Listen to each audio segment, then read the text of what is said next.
परम प्रेममय श्री श्री ठाकुर परमाराध्या जगज्जननी श्री श्री बड़मा परम पूज्यपाद जुगाचार्य श्री श्री बड़ता आजिर पूज्यपाद श्री श्री आचार्य देवଙ୍କ श्री चरण कमल अनंत कोटि प्रणाम निवेदन करुछि। सभी गुरु परिवार श्री चरण मध्य अनंत कोटि प्रणाम निवेदन करुछि।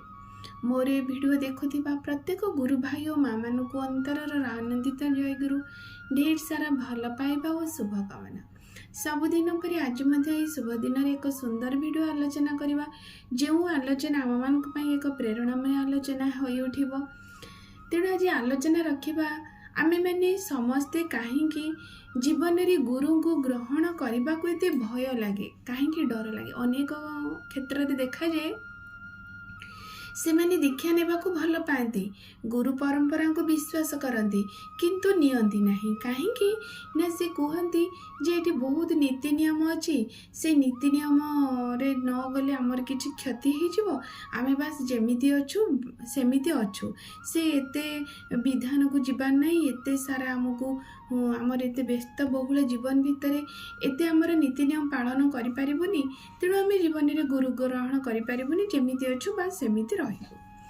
एटा सेमान मानकर सब उत्तर रही किंतु प्रथम कथा है आमे जीवन रे तो एटा तो आमे जानिचे आमर पुराण शास्त्र कथा गीता भागवतर कथा जे जीवन रे गुरु को जीवन रे गुरु ग्रहण न कले जीवन मुख्य लाभ करेनी बा ईश्वर प्राप्ति नहीं मनीष सद्ज्ञान लाभ करेनी ए सब गोटे कथा आमे जानिचे। किंतु वर्तमान समय कथा जे आमे तो श्री श्री ठाकुर अनुकूल चंद्र को जीवन रे गुरु भाव रे मु ग्रहण करिछि जेहेतु मु तांको नहीं जेतबेले जीवन को देखे मु भाबे ठाकुर को जीवन रे बोधे ग्रहण करि नथिले मो जीवनटा आज केउठी कौन हो जाइथा तार किछि कल्पना नहीं। अर्थात तामाने जो माने नहीं नांती तांको जीवन भूल मो जीवन ठीक से भी नुहे।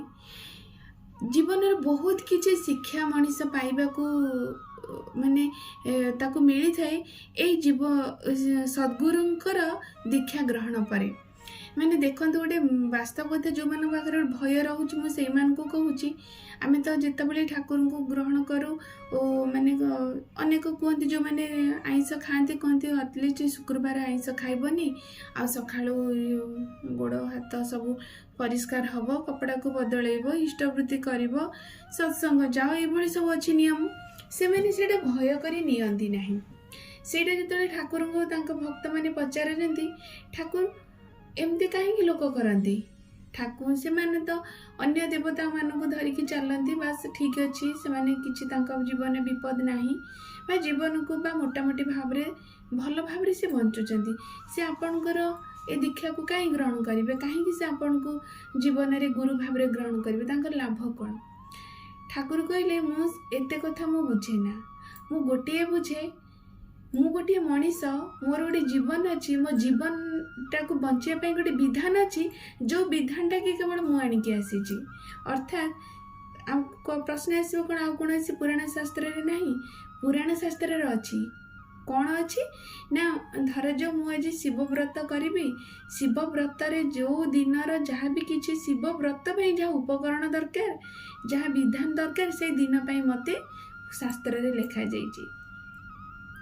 तापरे आज मंगला माँ को पूजा करी जेकोसी देवादेवी को पूजा कली व्रत कली से व्रतर जहाँ भी किसी उपासना मोर करिवार विधान खाद्य पेय सबकि से दिन मोर उपवासर आवश्यक बोली मन करे सेटा मु करे तापरे आउ सेटा हुए ना बोली आम मानकर पुराण शास्त्र आमे माने जहाँ बुझू किंतु सेटा नुहे सेटा केबे भी कौन से दिन नुहे कारण मोर जो जीवन अच्छी मो जीवन जदि आज ये जिनसटी खराब काली भी से जिनसटी कौन भल हो पार नहीं आज जहाँ खराब काली ताहा खराब मोर स्वास्थ्य आज जो खाद्य उपयुक्त काली कौन से खाद्यटी गोटे बार परिवर्तन हो गले खाद्य परिवर्तन हो गले शरीर मोर सुस्थ असुस्थ हो भी नुहे से गुड़ा सब आम मानकर निज आमे मैंने ताको तैयारी करिचु कारण आमे मैंने बहुत चालाक मनीष बहुत चालाक ना से सब भावे एपटे कले भूल सेपटे कले भूल तेणु से भूल ठीक अधा अधा करे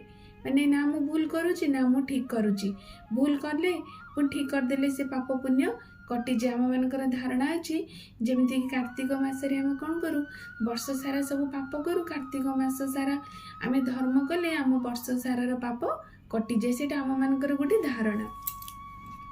ठाकुर कहले सेमिति किछि हुए ना, पापर कर्मफल पाप ही भोग करने को पड़े, पुण्यर कर्मफल पुण्य ही भोग करने को पड़े।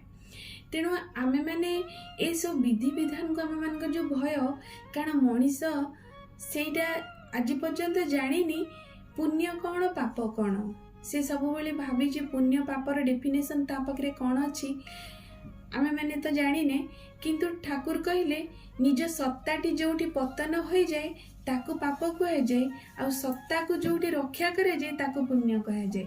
ए दुईटी छड़ा पुण्य बोली किछि बुझा जाए ना।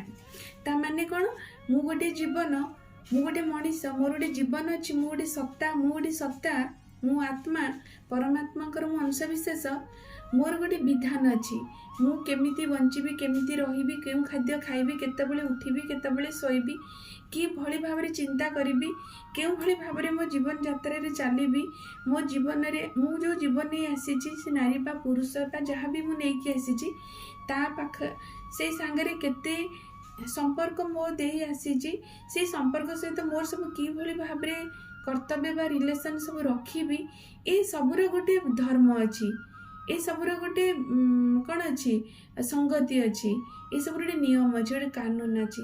जदि यही विधान रु मु बाहरी जाए ताहले मो सत्तार क्षुण्ण है, मो आत्मार भी मु आत्मिक उन्नतिर तलकू मु जाऊँगी आ मुझे पाप करुच्ची।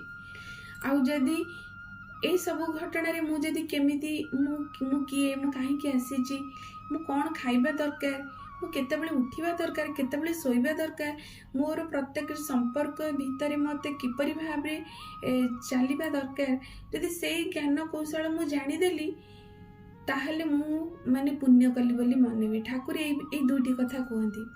तेणु आम मानकर जो धारणा रही एटा कले मु करिबिनी, किंतु आमे जानि पारुना आज जदि मु गोटिए चेष्टा करिथिबी बा गोटिए थर भल कर्म करिबा पे चेष्टा करिछि, सेटा मु आर जन्म को हुए तो आउ टिके भल करि परिबी। जदि ए जन्म रे मु चेष्टा करिनी बा पाद भी पकेइनी, आर जन्म रे भी मु पाद पकई परिबिनी, से पछरे ही रही जिबी। तेणु ठाकुर कहती जे आमे माने जानिने आम मानकर माने पूर्व जन्म कौन, कि जानिने मते पर जन्म कौन। ए जन्म रे तते जेमती गोटे छोट छुआ को कौन तार इच्छा न थाए जमा भी स्कूल जीवा पे, तेणु कुनी छुआटीए चतुर्थ माने 3-4 वर्षर होता है, ताकू जमा पाठ पढ़िया भल लगे, से स्कूल जमा जाए ना, किंतु ताकू जबरदस्ती बापा माँ मैंने बाध्य भाव केते बुझे सुझे कौड़े किए डरे कि धमके कि स्कूल नहीं कि जाती। जिते से स्कूल रे बसे बार बार जिते बापा माँ ता पाखरे भी रुहती समय दियंती, देखा जाए से पिलाटी आस्ते आस्ते अक्षर शिखे, शब्द शिखे, वाक्य शिखे, सुंदर भाव में पाठ पढ़ी पढ़ी तार शिक्षा को से बहु आगू को नहीं जाए। सेटा केमती है जदि से दिन न जाता से स्कूल को से जीवे से कौन दिन पाठ को धरी पारि न था। ठीक से ही परी जमती आमे आमर स्थूल शरीर पे आमर जहाँ दरकार जदि आमको आवश्यक आम करुचे, आम सूक्ष्म शरीर आम जीवन जोटा कि आमर सत्ता बोली आम कहूचे तापाई कौन आमर कौन सी कर्तव्य नहीं। तेणु आमको से किसी न भावी सत बाटरे आमको पाद रखिबार अच्छी। सेटा हुए तो आज मु भूल मिस्टेक करदेली, आज इष्टबुद्धि मु करि पारलिनी, डेरी रे करदेली, किछि नहीं ता काली पुणी मु ठीक करी चेष्टा करी। पुणी मु आज गोटे शुक्रवार अच्छे मुझे आमिष बहुत खाए, जो शुक्रवार आज मनी नहीं खाईदेली, ता पर दिन पुणी क्षमा प्रार्थना करी मु आइंस खाइबिनी। एमती माने करिबा भूल करिबा ठीक करिबा भीतर दे दे दे दे मनीष दिने ठीक हुए। आ जो मनीष कह ना मुझे सब पारिबिनी करि परिबिनी, से किंतु तलकू तलकू पड़े आ आत्मिक उन्नतिर ऊपर को जाइपारे ना। तेणु एटा गोटे अनेकंकर आम भीतर जो आलोचना हुए यहाँ कहती, मुझे जो आलोचना शुणिली मुझा भाविली ये भिडियो कले अनेकंकर जो द्वंद्व रही काले कि भूल हो दीक्षा नहीं कि न करदे कि भूल हो ना, सेमिति हुए ना। मुझे मो द्वारा जदि अन्यर कौन भी मंगल अमंगल होनी मोर होनी अन्यर होनी ताले मु केबे पाप करूनी। आ मो देई जदि मो निजर अन्य अमंगल होउची ताहले मो पाप करूची। आ पाप पुण्य हिसाब आमे जो आम अभ्यास को आमे देखिके करिबानी। आज किछि मो सत बाटरे जाउची झुंटी पड़िली करि पारलिनी, ठीक अछि ता काली मु करिबी, पुणी ता काली करि पारलिनी पुणी ता काली करिबी। ए करिबा न करिबा भितरे मु दिने परफेक्ट भावरे परम पितांक विधान रे चलिबी। आ सेटा ही मो जीवनर विधान, सेटा ही मो सत्तार बंचिबार पथ। तेणु जे पर्यंत मनीष ए सब छोट छोट घटना को निज माने ज्ञानर तराजुरे न तर्जिम बा न देखिब न जानिब, से सबले अंधविश्वास रे रहिथिबो। अंधविश्वास को निज मनरू हटेइबा, ज्ञान को आहरण करिबा, निज को चिन्हिबा, निजर कर्तव्य को जानिबा, जीवन को उपलब्धि करिबा, एटा हला प्रकृति रे वास्तव घटना। तेणु परम प्रेम में श्री श्री ठाकुर कहते मु पूजा पाइबा पई आसिनी कि मते तुमे पूजा करी ही भक्त हुओ ना, तुमे मु जा विधान देइची ताकू तुमे श्रद्धार सहित भल पाइबार सहित विश्वास सहित निज जीवन रे परिपालन कर। देख तुम जीवन रे कौन होची। आशा करी छोट वीडियो हेले भी ये आलोचना निश्चित भाव में आम मान को बहुत प्रेरणा जगैब। यही आशा रखी आज वीडियो ये रखुची। सर्वशेष समस्त मंगल प्रार्थना परम पिता श्री चरण निवेदन कर रखुची। जय गुरु।